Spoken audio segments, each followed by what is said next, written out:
만들 때 제일 중요한 게 뭐냐면은 전기차를 얹을 수 있는 플랫폼 차체가 되게 중요한데, 그거를 전기차에 맞는 단독 차체를 갖다가 eGMP라는 플랫폼을 만들었어요. 오로지 전기 엔진만을 갖다가 전기 모터와 전기 배터리만을 갖다가 효율적으로 담을 수 있게. 그러다 보니 전기차 전용 플랫폼으로 나왔을 때 배터리를 갖다가 효율적으로 구석구석 깔아둘 수 있는 공간을 만들어 놓고 나오는데, 내연기관 플랫폼에서는 어거지로 공간을 따로 만들어 갖고 배터리를 갖다가 쌓아놔야 되거든요. 그러다 보니까 공간 활용에서 떨어지는데, 이 전기차 전용 플랫폼으로 나온 차들의 특징은 전기차에 필요한 부품들만 갖다 딱딱 그 자리에 넣어서 만들었기 때문에 굉장히 공간 활용이 커요. 자동차의 실제 차 길이가 실내의 거주 공간 편의성을 얘기한 게 아니라 휠베이스라고 해서 축간거리가 얼마나 넓으냐, 다시 말해서 앞바퀴하고 뒷바퀴 거리가 넓을수록 내부가 넓은 거고, 앞바퀴 거리가 짧을수록 내부가 좁은 거거든. 차 길이는 별개의 문제고, 이 차의 전장이 얼마나 4.5 정도 돼요, GV6가. 근데 이 안에 축간거리, 실내 거주성을 얘기해서 축간거리는 얼마나 되냐면, 이게 얼마 될 것 같아요? 1900이나 돼요. 앞에 원래 바퀴가 이렇게 있으면 엔진이 그 앞에 있었는데, 엔진 자리를 드러내고 거기다 모터 조그만한 걸로 넣으니까 바퀴를 앞으로 더 밀 수가 있고 뒷바퀴도 뒤로 더 밀 수가 있단 말이야. 그러니까 바퀴와 바퀴의 거리가 넓어지면서 실내 거주성이 넓어지는 거거든. 그러니까 똑같은 겉의 외형의 차 크기에 비해서 안에 내부가 엄청 넓어지는 장점을 갖고 있는 게 전기차예요. 이 차가 내가 이제 한 달 동안 탔는데 전비가 얼마가 나왔냐면은 킬로와트 시당 7.6km가 나왔어요. 그러니까 1kW 시에 7.6km를 간다는 얘기거든. 그러면 이거를 내연기관차하고 연비를 갖다 비교하면 이제 헷갈리거든. 근데 그걸 쉽게 생각을 해줄게. 요즘 전기 1kW가 얼마에 충전을 하냐면 1kW에 한 250원 정도, 평균 정도 250원 정도. 근데 우리가 일반적으로 내연기관 차들 리터당 몇 킬로를 간다고 표현을 하잖아요, 연비를 얘기할 때. 그럼 되게 일반적인 국산 차들 같은 경우에, 휘발유 차인 경우에 리터당 대충 한 9km, 10km 정도 간다고 돼 있어요. 그러면 리터에 요즘 얼마예요, 휘발유가? 2,000원이 넘었어요. 2,200원 정도 하니까 2,200원에 8km, 9km를 가는 거와 250원에 7.6km를 가는 거는 그 전비의 차이는, 경제성은 어마어마한 차이가 나는 거죠. 그러면 내연기관 차에 대해서 힘이 딸리느냐? 그것도 또 다른 얘기가 돼버렸죠. 원래 자동차의 힘을 얘기할 때, 자동차의 성능을 얘기할 때 옛날 내연기관에서도 마력이라는 단위를 썼고 토크라는 단위를 썼어요. 토크는 뭐냐면요, 토크의 정의는, 토크는 돌리는 힘이에요. 한마디로 멈춰져 있던 물건을 갖다가 출발시킬 때 밀어버리는 초장힘. 그러니까 한마디로 세게 드라이버를 돌릴 때의 힘을 갖다 토크라고 그러고, 마력은 그 뒤에 밀어붙이는 힘. 자, 급발진을 할 때 처음에 딱 초반에 여기서 정지선에 서 있다가 딱 밟아가지고 제로백의 뭐 몇 초다라는 얘기를 나오기 위해서 차를 빡 뽑을 때는 토크가 좋은 게 도움이 될까요? 아니면 마력이 좋은 게 도움이 될까요? 토크란 말이에요. 초반에 토크가 힘이 좋아야 차가 초반에 발진을 갖다 빨리 할 수 있고, 그 뒤에 어느 정도 돌기 시작했을 때 뒤에서 때려주는 힘이 마력이에요. 그런데 이 전기차는 두 마리를 다 잡았다. 토크도 디젤 차만큼 그 정도의 성능을 충분히 뽑아내고, 그리고 거기에 마력도 어마어마하게 좋고. 그런데 단 하나 단점이, 예를 들면 유튜브 영상에서 봤는데 포르쉐에서 만든 타이칸이라는 전기차가 있고, 다음 포르쉐에서 만든 911이라는 스포츠카가 있는데, 둘이서 같이 요입당을 했는데 초반에는 타이칸 전기차가 쫙 치고 나가요. 왜냐면 힘은 비슷비슷한데도 토크가 여기가 더 좋아가지고. 그런데 뒤에 가서는 911한테 따라잡히더라고. 그러면 무슨 얘기냐, 미션이라는 게 여기서부터 필요하거든요. 기아. 그러니까 같은 수의 엔진을 돌리더라도 효율적으로 돌려서 톱니바퀴 2가 다른 비율로 해서 돌려줄 때 조만한 힘이더라도 훨씬 더 빨리 돌릴 수 있는 게 미션이거든, 기아거든. 근데 전기차는 미션이 없어요. 그냥 올리 기아가 모터가 한 바퀴 돌면은 그 바퀴도 한 바퀴, 모터가 두 바퀴 돌면 바퀴도 두 바퀴예요, 그냥. 근데 엔진차는 효율성을 높이기 위해서 미션을 달았는데, 그러면 전기차에도 미션이라는 걸 달아가지고 기아를 1단, 2단, 3단, 4단, 5단 놓고 하면 훨씬 낫지 않겠느냐. 문제는 그걸 테슬라도 그걸 해보려고 노력을 많이 했는데, 무슨 일이 생기냐면은 그 초반에 전기차에서 내뿜는 토크 양 자체가 너무 크다 보니까 기아가 이 톱니바퀴가 그 초반 토크 힘을 견디지 못해서 내구성에서 떨어지는 일이 나오더라고요. 그래서 전기차는 일반적으로 지금 다 기아가 없이 다 모두 1단이에요. 1단. 일단 처음에 시작도 일단, 나중에 100km로 달려도 일단. 그러다 보니 나중에 어느 정도 시간이 지나고 나서 차가 쭉 가고 나서 뒤에 있는 포르쉐 911이 9단 기어를 딱 넣어버리면 그쪽이 훨씬 잘 나갈 수밖에 없는 거지. 맨 처음에 제네시스란 브랜드에서 맨 처음에 만들었던 전기차는 G80 일렉트리파이드 전동화 G80이라는 모델이 있었어요. 그러니까 G80이라는 승용차에 아까 얘기했죠, 내연기관에서 엔진 드러내고 뭐 다른 거 다 드러내고 여기다가 전기랑 그 배터리랑 모터 집어넣는 차, 이게 처음 제네시스에서 만든 전동화 모델이었고, 그리고 나서 만든 차가 뭐냐면은 이 GV60을 만들었어요. 이거는 기존에 있었던 차의 플랫폼이 전혀 아닌 새로운 전기차 전용 플랫폼, 현대기아차에서 만든 전용 플랫폼 이 GMP라는 플랫폼을 이용해서 전기차를 새로 만든 거예요. 그러면 이 제네시스가 사실은 똑같은 이 GMP라는 플랫폼을 이용해서 만드는 차 중에서는 현대기아차가 현대차가 있고 기아차가 있고 다음에 제네시스 브랜드가 있는데 가장 늦게 나왔어요. 사실은 뭐 EV6랑 할 때 거의 차이가 없어요. 내가 타보면은 뭐 예를 들면은 아이오닉 5하고 EV6하고 GV60이 다 똑같은 이 GMP 플랫폼으로 만들었는데 차체의 길이는 아이오닉 5가 좀 더 크다고 돼 있고 높이는 GV60이 제일 높다고 돼 있고, 이렇게 차체의 크기 자체는 조금씩 바뀐 건 있어요. 그 차의 성격에 따라서.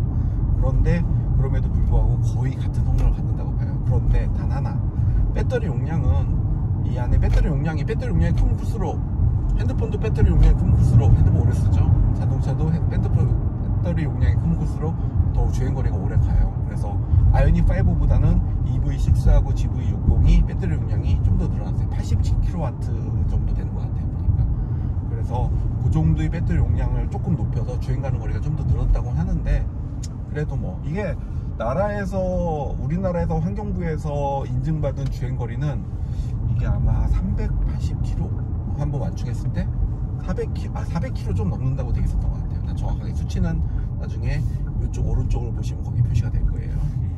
그런데 실제로 제가 한 달 동안 타보면서 EV6도 제가 한 달 정도를 타보고 이제 직원한테 넘겨주고, 제가 이 차도 이제 한 달 정도 타보고서는 느낀 점은, 이 차 실제로 전비 시내 주행하고 출퇴근용으로만 쓸 때 전비가 7.6km 정도 나오는 거고, 실제로 완충했을 때 어느 정도 주행거리가 600km 넘더라고요.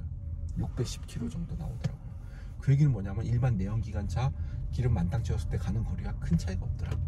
다시 말해서 현대자동차가, 그러니까 우리나라에서 수입되는 독일 3사든 아니면은 프랑스 유럽차든 전기차들이 많이 수입이 되고 있는데, 어느 차들도 이 정도의 주행 가는 거리를 뽑아내지 못해요. 사실 단 하나, 벤츠에서 만든 EQS라고 해서 벤츠에서 가장 좋은 전기차 만든 거인데, 그거는 실제 걔네로는 한 650km 정도 나온다고 하는데, 내가 볼 때는 뭐 이 차랑 실제 주행하는 거리는 별 차이 없을 것 같아요. 그만큼 굉장히 엔진도 깨끗하게, 모터도 깨끗하게 잘 뽑았고, 그리고 그만큼 주행 가는 거리를 많이 뽑아내고 근데 전기차의 하나 단점이, 차가 배터리를 갖다가 어쨌든 많이 실어야 되기 때문에, 배터리 무게 때문에 차가 좀 무거운 게 단점이긴 해요. 사실 웬만한 차들이 2톤 넘는 차가 흔치 않거든. 벤츠 GL이나 아니면 벤츠 CLS, 그다음에 BMW 7, 그런 차들이 무게가 대충 한 2톤 정도 돼요. 1999kg, 2톤, 뭐 2000kg 이 정도 되는데, 이 차 무게가 1995예요. 그 얘기는 뭐냐, 전기차는 태생적으로 무게를 무겁게 만들 수밖에 없다. 왜? 배터리를 많이 실어야 되니까. 그게 어쩔 수 없는 한계이긴 한데, 그럼에도 불구하고 그 정도의 효율적인 엔진이라기보다 모터를 이용해서 그만큼 주행 가는 거리를 만들어야 하는 게 한마디로 전기차를 만드는 기술인 것 같아요. 그래서 그렇게 현대차에서 만든 제네시스 브랜드의 GV60이라는 전기차가 만들어졌는데, 나중에 이제 우리 다시 한번 병원에 있는 EV6, 앞에 EV6 써있네. 병원에 있는 EV6하고 아마 두 개 갖다 대놓고 비교해서 찍으면 훨씬 재밌을 것 같긴 한데, 오늘은 어쩔 수 없이 이 차만 갖고서는, 그 차는 일하러 왔으니까 얘기를 해봅시다. EV6하고 좀 차이점은, 일단은 모니터는 몇 인치인지 정확하게 기억이 안 나는데, 완플랫으로 모니터를 갖다가 LCD 모니터를 갖다가 세워놨어요. 물론 중간에 모니터를 통으로 연결해 놓지 못하고 중간에 가로막은 있지만은, 어쨌든 모니터 두 개를 붙여가지고 큰 모니터를 만들어 놨고, EV6를 내가 타면서 제일 불편했던 점은 뭐냐면은 모든 것이 다 터치였어요. 기아부터 시작해서 뭐 공조장치 이런 게 다 터치였는데 그걸 터치다 보니까 처음에는 이 최첨단이랑 너무 편하다 생각을 했는데 터치는 스치기만 해도 터치가 돼요. 한마디로 손을 쭉 움직이면서 뚝 건들면은 갑자기 에어컨이 켜지고 쑥 움직여서 뭐 하면 열선 시트가 켜져 있고 이런 일이 생기더라고요. 근데 그거를 GV 제네시스가 딱 깨닫고 정말로 사람들이 많이 쓰는 장치들, 예를 들면 온도 조절이나 아니면은 열선 엉따 든다, 아니면 뭐 오디오 트는 장치나 미디어 장치 선택하는 장치 같은 거는 다 물리적 버튼으로 만들어 놨어요. 그러다 보니 훨씬 내 생각엔 이게 더 고급지다고 생각이 들고 최첨단 아닐지 몰라도, 그리고 훨씬 편리하고 에러도 덜 생기는 것 같아서 이건 굉장히 좋아진 것 같아요. 그 전에 그 EV6 타던 사람들, 오너들이 항상 얘기했던 게 이 터치식이라 되게 좋았다고 얘기를 하지만은 나중에 사용하면서 실제 휴기를 들어보면은 이거 실수 때도 없이 눌려가지고 너무 작고 오닥중이 많아서 불편하다는 얘기를 많이 써더라고요. 그리고 또 하나는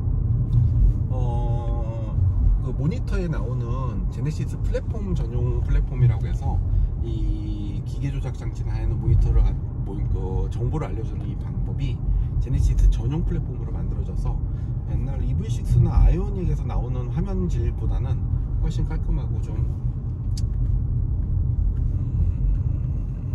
고급스러울 것 같아요. 이렇게 다이얼을 통해서 선택을 할 수가 있고, 또 제네시스가 되면서 굉장히 좋아진 점 중에 하나가 뭐냐면요, 우리 어디선가 들어봤을지 모르겠지만은 자동차가 이제는 차키가 없이 핸드폰으로 차문을 열 수 있다, 닫다, 엔진을 킬 수가 있다, 이렇게 얘기가 되는 게 이제 실제로 전기차는 IT 제품이니까, 전기차는 내가 생각할 때는 커다란 휴대폰이라고 생각이 들거든. 자동차의 내연기관인 자동차라는 개념보다는. 그런데 이 차 지금까지 사실은 그 전에 그 스마트폰을 이용하거나 아니면 뭐 카드키를 이용해서 자문을 여는 거는 다 NFC 방식이었어요. 다시 말해서 우리 아파트 출입할 때 쓰는 NFC 카드 있잖아요. 그 방식이기 때문에 그 방식의 특징은 뭐냐면은 실제로 그 카드를 NFC를 인식하는 부위에 갖다 대야 차문이 열리고, 또 NFC 카드를 갖다가 차량 내 충전기에다 꽂아놔야 시동이 걸리고 했었다고. 근데 그 NFC 방식에서 세계적인 추세가 뭐냐면 와이드밴드 방식으로 바뀌고 있어요. 와이드밴드 방식은 뭐냐면 NFC처럼 직접 컨택을 해가지고 접촉을 해야 되는 게 아니라 비접촉식으로 예를 들면 일정 거리가 떨어졌을 때 인식을 해갖고서는 차문을 열어주고 시동을 걸어줄 수 있는 거. 그게 처음 된 게 현대, 기아, 제네시스 브랜드 전체에서 딱 이 차하고 G90이라고 해서 현대 제네시스에서 만든 큰 차 있잖아요. 그 차가 처음으로 됐어요. 그래서 이 차가 핸드폰을 이용해서 실제로 정말로 제 핸드폰 보면 거기 지갑 월렛에 제네시스 키가 들어있고, 그 키를 이용해서 다가만 가더라도 차문이 열리고 시동을 걸 수 있게 돼 있어요. 그래서 와이드밴드 방식의 그 차량 개폐 및 시동 거는 방식은 우리나라에서 이제 시작을 하는 것 같고 정말 편리해요. 그거는 제네시스 차를 사면은 제네시스에서 제네시스 멤버십 카드를 줘요. 근데 이 카드는 이 안에 50만원어치의 크레딧이 들어가 있어요. 그래서 이걸로 충전을 할 때 쓰는 거예요. 그래서 SS 차저라는 전기차 충전소 및 현대 기아차에서 운영하는 전기차 충전소에 갔을 때 이걸로 유효기간은 3년 동안 50만원어치 충전을 할 수 있는데 아직도 한 번도 안 써봤어요. 왜냐면 집밥과 회사밥을 먹이기 때문에 이거 쓸 일이 별로 없어요. 주차 공간을 찾아야 되는데, 이게 예전과 자동주차가 EV6하고 달라진 게, 예전에는 자동차와 자동차 간격의 공간을 찾아가고 주차 공간을 찾았다면 지금은 주차선을 인식을 해요. 테슬라처럼. 테슬라가 주차선을 인식을 하거든요. 이렇게 쭉 하다가 주차를 공간할 수 있는 공간을 찾으면은 자, 이렇게 딱 서요. 서고선 여기다 넣겠다는 얘기거든요. 그러면은 내려서 스마트폰 키를 갖다가 들고 있어도 되고, 탑승한 상태에서도 이 버튼을 누르면은 미안, 갑자기 시스템이 해제가 됐어. 떼고 누르고 스마트 주차 요걸 누르고 있어야지. 그러면 이제부터 나는 손 떼고 악셀도 떼고 발 떼고 있으면은 본인이 알아서 주차를 해준다는 거죠. 비상 라이트 켜주면서.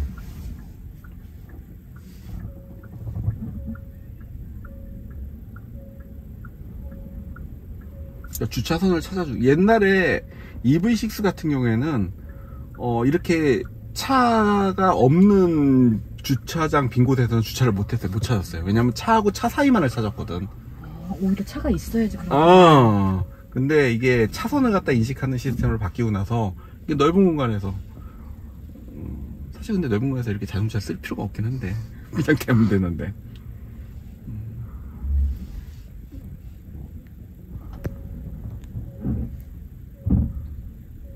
원래 속도가 이런. 좀 그래요. 그래서 한 번도 안 쓰셨구나, 원장님. 네, 쓸 일이 별로 없어요, 사실은. 그냥 이거는 자랑질 할 때 쓰는 거예요, 그냥. 그리고 쓸데없이 또 이대로 가서 주차하면 되는데, 얘 약간 좀 강박증이 있는 애 같아요. 갔다가 또 선이 약간 왼쪽으로 기운 것 같다면 앞으로 나갔다가 또 다시 잡아서 또 들어가더라고. 아주 심해. 가, 빨리.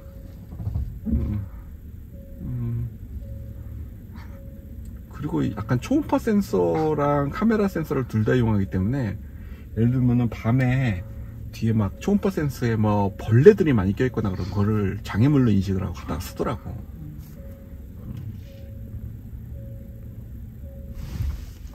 승차감은 낮고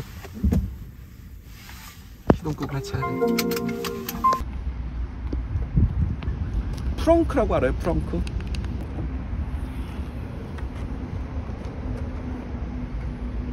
우리는 앞에 있는, 뒤에 있는 차에 물건 실는 공간을 갖다 트렁크라고 하잖아요. 근데 전기차는 앞에 엔진이 없다면 앞에 공간이 있어요. 그래서 앞에 트렁크가 또 있어요. 근데 옛날 내연기관차는 이 가운데에 엔진이 이만하게 자리 잡고 있어요. 근데 지금은 그게 아니라 그 공간이 남다 보니까, 모터를 갖다 놓고도 남다 보니까 안에 트렁크 공간을 넣을 수가 있게 된 거죠.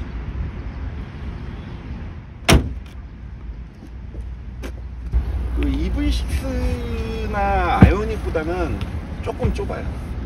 근데 차의 성격을 나타내는 것 같아요. 그러니까 기아 현대차 그룹에서 차를 만들 때 똑같은 엔진 플랫폼에 똑같은 모터를 얹혀놓고 그리고 나서 차의 세 종류를 내놨는데, 아이오닉5는 사실은 내부 실내 거주성이 굉장히 좋아요. 그거는 실내 공간이 이것보다 조금 더 넓어요, GV60보다. 그래서 여러 사람들이, 가족들이 패밀리카로 타기에는 아이오닉5가 제일 좋은 것 같고, 다음에 EV6는 기아가 요즘 추구하는 게 뭐냐면, 걔는 스포티함을 추구를 하고 있거든요. 요즘 차 만드는 트렌드가. 그래서 EV6는 약간 좀 달리는 차처럼 만들어서, 그리고 그 중간에 있는 차가 이 GV60 같아요. 약간의 편안함과 약간의 실내 거주성, 그리고 약간의 고급감을 갖다가 포함시켜서 만든 차가 GV60 같아요. 지금 타면서 아주 만족하고 있어요. 아까 얘기했던 제네시스 원래통에서 이렇게, 아이폰 같은 경우에는 원래서 안에 이렇게 제네시스 키가 다 들어와요. 그래서 이걸로 닫히고 열고 엔진 켤 수 있고 알람 오프 시킬 수 있고 이렇게 할 수 있고, 이건 실제로 소지한 것만으로 다가가도 차문이 열리게끔 세팅이 되어 있어요.